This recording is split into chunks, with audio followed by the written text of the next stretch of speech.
I'll be using Fittonia, Pumice River Sand. So much. Alright, I can go ahead and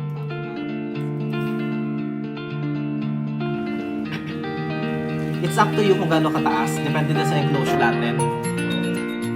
Pantayin.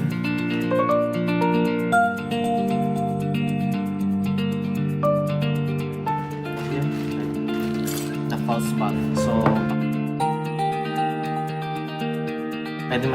pwede ka na mag-mist. After the charcoal layer, we can go ahead, diretso na tayo sa substrate. So, dagdagan ko substrate layer. Hindi naman kailangan bumili. So, kung ano lang meron sa bahay niyo or outside,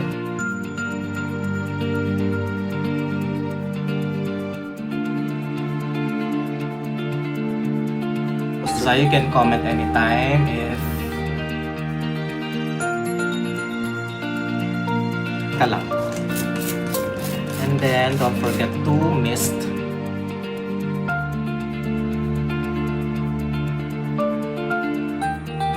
Or kung kasya siya. Kung hindi talaga siya kasya.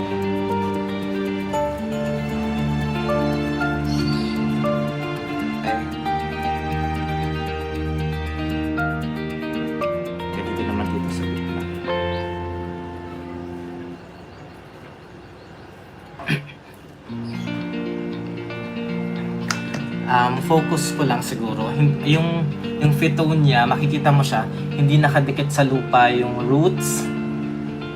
Can you see?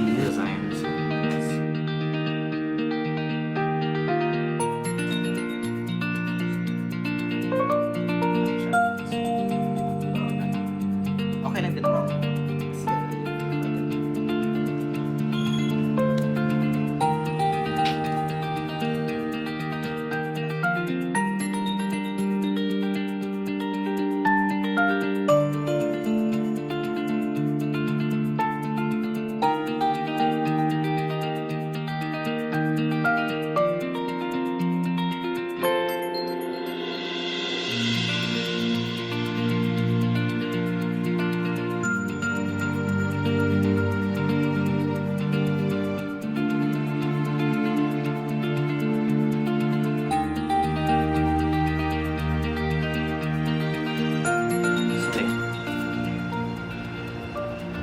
Mukha lang siyang funny sa likod, but I'm gonna have to adjust it later on.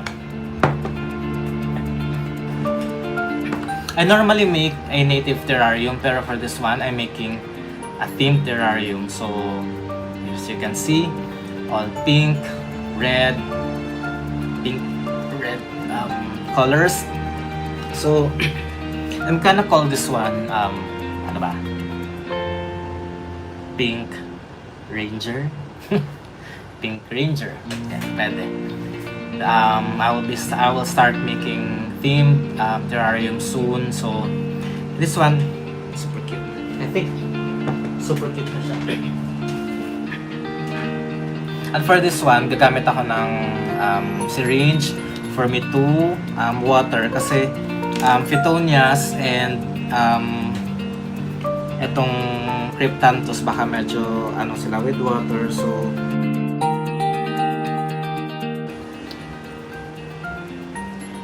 mabasa lang yung, ang trick is mabasa mo lang yung first layer, okay na yon, because the water will eventually circulate sa normal na water cycle. So,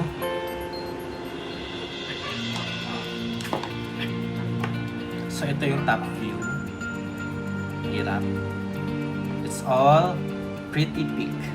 Pretty and pink and moss. You can ask me. Pag may time kayo, don't forget na mag-subscribe. You can go to my website. My website is howtomaketerrarium.com. So, if you have no more questions, I think it's okay to say good morning. Thank you so much for watching. Thank you so much for joining me today and for also attending and for showing your interest in making terrariums, and hope you have fun and enjoy the journey in making terrariums. Alright, so have a great weekend everyone, and thank you for watching. Goodbye.